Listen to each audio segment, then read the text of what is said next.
that you'd like to discuss today. We won't obviously be able to take any action, but if there are questions that you have for staff or any other discussion or items that staff has related to this week's bill report, I think we can move through that, knowing that we may have some follow-up in terms of, proposed testimony or letters or things like that. I would, yeah, I think it would be great to hear from staff what's on their minds. The one piece I would like to talk about is Senate Bill 847, which really is a follow-on to legislative decisions the Board of Commissioners has already made. So a little bit of coordination on approach seems like it's within our purview to do today. Yep, and I saw the note that you sent yesterday related to that bill, and we flagged it on page 9 of the report just for folks who may be following along. I think it'd be helpful to hear from you, Commissioner Chang, in terms of what in your mind, I'm assuming you'd like to see some action related to this bill and potentially a letter, but kind of in your mind, what would next steps look like? And we can kind of coordinate with Peter and others who have been involved in the original letter on where we go from here. Sounds good. Yeah.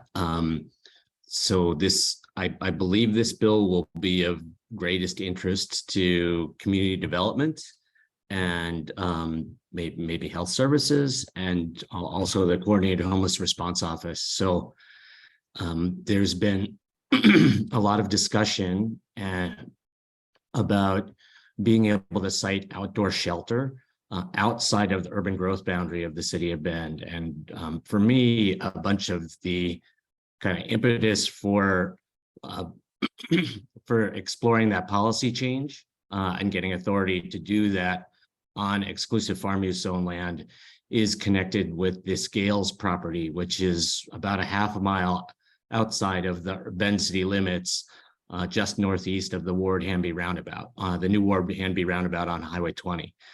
So the Gales family owns 9 acres nestled in between 2 churches, and all of those parties are supportive of doing some kind of an outdoor shelter type facility there.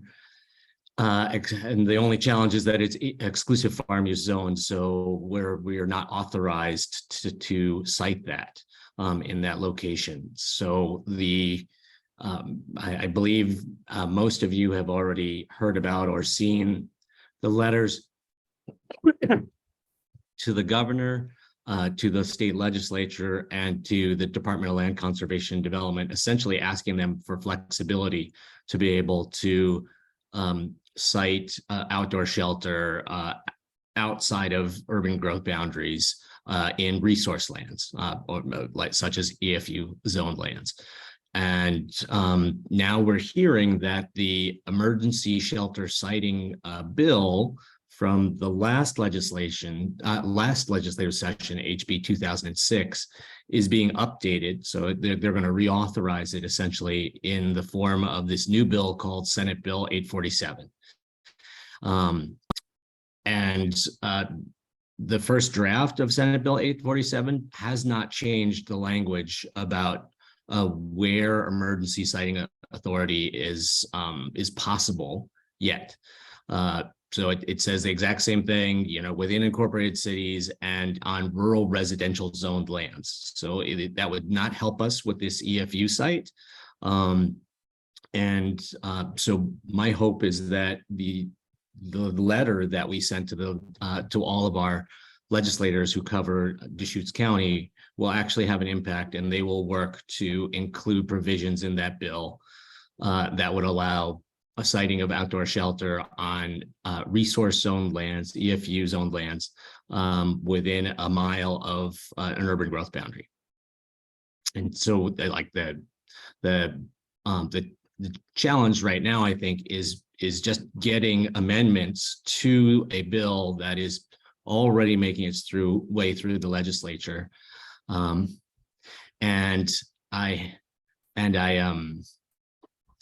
I've been speaking both with Central Oregon Villages, the folks who are coordinating with the Gales family, and also with the city of Bend about this. And I believe that the city of Bend has signaled that they are going to turn their lobbyists loose on this issue to help advocate. I also have had an initial kind of text conversation with Representative Levy about it, and she is interested in learning more and possibly doing something about this as well. But she's over in the House, while the initial bill that appears to be moving is on the Senate side.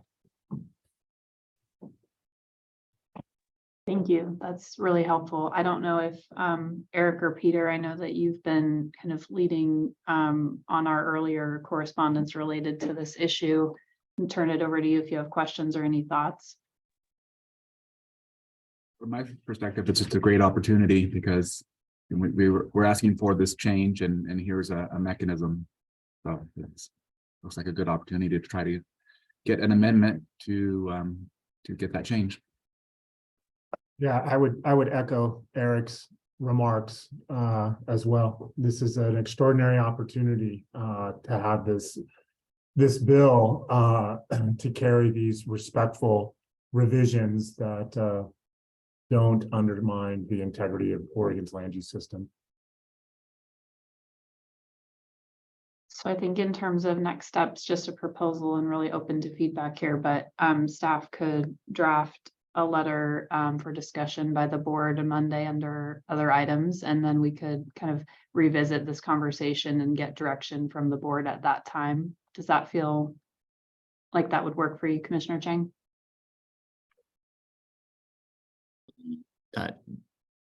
Yes, I definitely would like us to be to be in contact with our advocacy team, essentially, to be ready to move on this. I'll be trying to talk to legislators immediately about this, but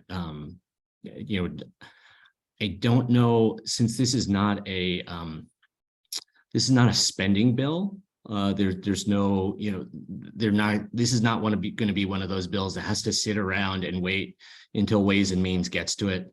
So I'm just concerned that I don't know anything about the bill, but I'm concerned about it moving very fast and us missing our window of opportunity to get amendments.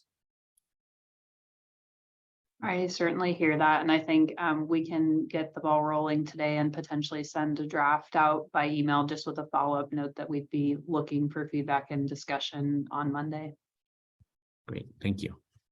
Certainly. Cheyenne, it looks like you had a virtual hand raised, but I was just going to offer that I could work with the commissioner or commissioners, plural, to develop some language around it. There's a strong interest from this office to support this.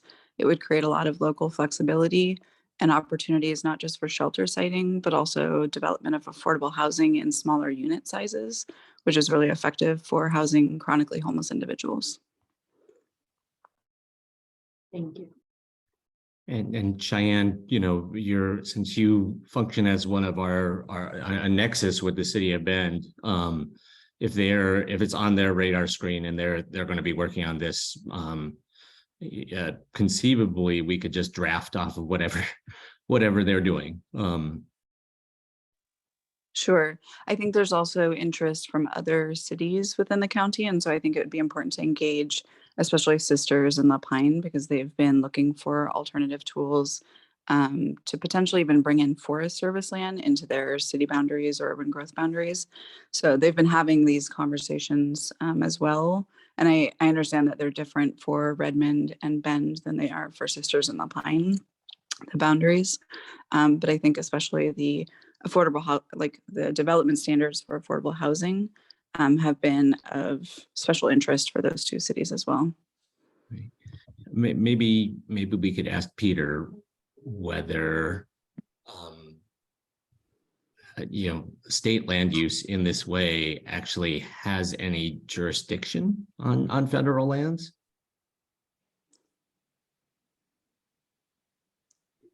We do It's not that it has jurisdiction as much as there have been conversations from the Forest Service to take federal lands and give them to cities or counties.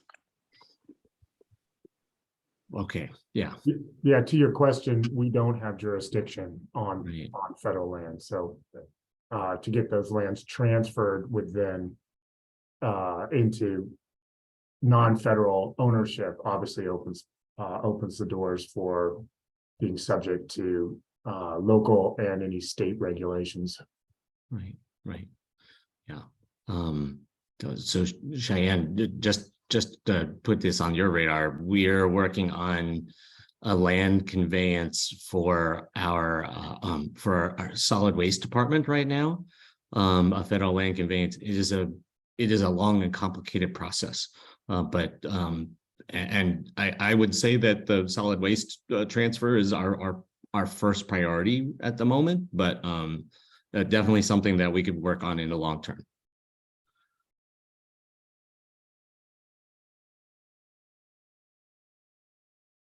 Okay, we'll coordinate on some next steps and look to get a draft out, and we'll also reach out to staff at the City of Bend just to coordinate on any efforts that they may have underway. So we'll follow up with this and can bring this back to the full board on Monday, Commissioner Chang, if that works. That'd be great. Thank you. Yep. Okay, we do have a couple other bills. I think there's one for community development and another for finance, and then a kind of a revisit from a discussion we had last week related to a bill that falls under the district attorney's office. But given that we don't have two commissioners on today's call, I think we probably will leave those as pending until next week. I do want to just open it up for departments and offices. If there's any bill or topic that you'd like to discuss or provide an update on, certainly feel free to raise a virtual hand.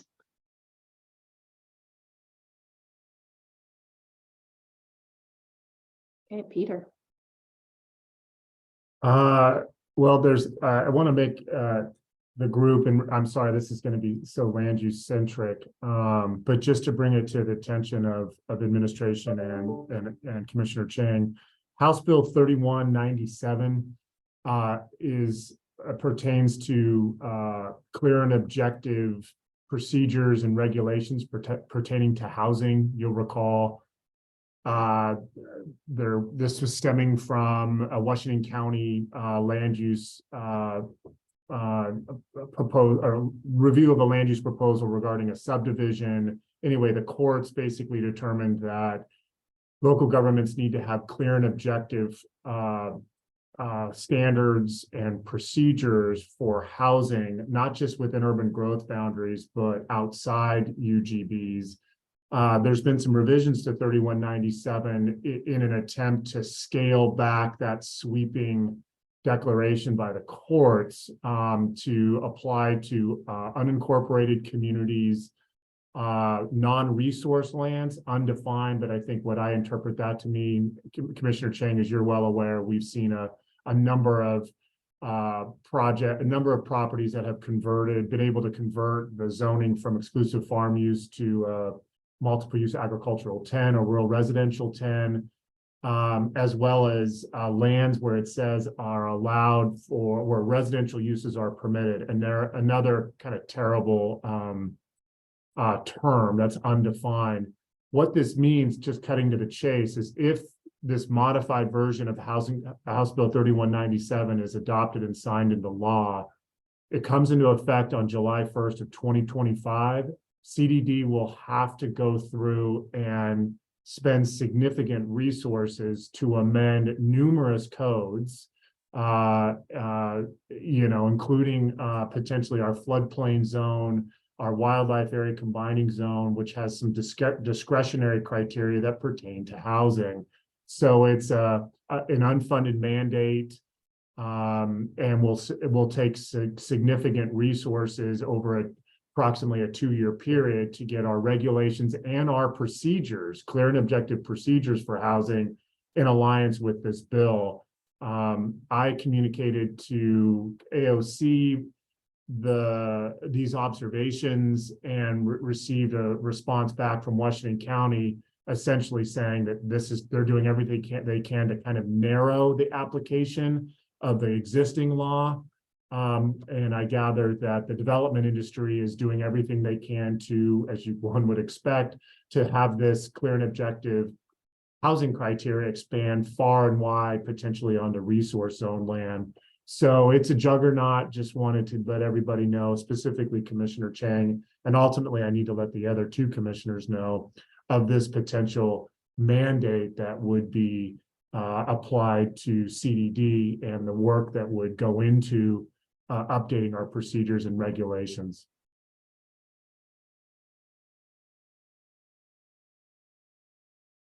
Yeah, thanks for putting that on my radar, Peter. Maybe I could learn some more about this from you offline. Sure. And I guess since I'm unmuted, I just wanted to raise the attention. Commissioner Chang, you'll see an email that I sent to admin and the Board of County Commissioners in a blind CC. There's a cannabis tourism bill, House Bill 2516. It's basically kind of aligned with what you would consider kind of the correlation between wine tasting, but now you could go to registered marijuana production sites, tour the facility, taste product. It would, if this bill were to be enacted into law, it would be a use allowed in the exclusive farm use zone, subject to conditional use standards. So long and the short of it, my educated guess is because this does have a fiscal impact, as you saw, there's approximately $2 million of expenses over the next 2 bienniums.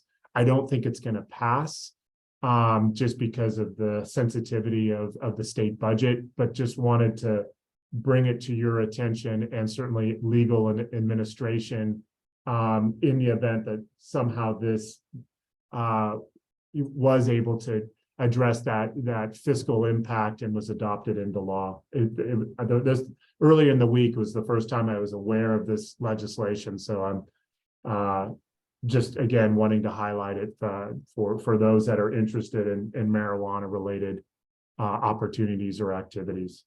Yeah, I'm sorry, I didn't put it on your radar screen earlier. I heard about it at the AOC legislative meeting early in the month, and during those discussions, basically it sounds like, to me, this sounds like essentially an effort to go significantly beyond retail licenses that are currently available, and open up essentially the wine tasting room equivalent for the cannabis industry. And I'm just guessing that my fellow commissioners would not be supportive of that. And frankly, I believe that the retail opportunities that people have are enough. We've clarified rules around production, around retail sales for people to take product and go home and do their thing, and that we don't really need the equivalent of a tasting room for the cannabis industry as well. I believe that AOC is actively working to oppose this bill. So if there's ways to piggyback on that, then maybe that would make sense for Deschutes County. Sounds good. Well, I'll continue to track it and monitor it. And if it comes out of Ways and Means, I think we'll have an opportunity to offer that respective testimony. So yeah, I'm glad that it's on your radar. I wouldn't be surprised if it's on the other two commissioners. I was caught off guard this week to see that bill, knowing that it has there's heightened interest in this topic, obviously statewide, but certainly locally. So Whitney, thank you for allowing this opportunity. I'm gonna back off and allow other colleagues to offer their observations on other bills. Thank you. Thanks, Peter. Does anyone else have any other updates for today's call? Okay. Commissioner Chang, any other topics of discussion or areas of interest for you? None I can think of off the top of my head. Thank you. Okay, well, looks like it was a short one today, but we will see everyone next week and we'll follow up under other items on Monday. So if anyone does have anything come up today or over the weekend, we can also use that time for any other updates that may be needed on other bills. So just let us know. Thank you. Happy Have a Friday. good weekend, everybody.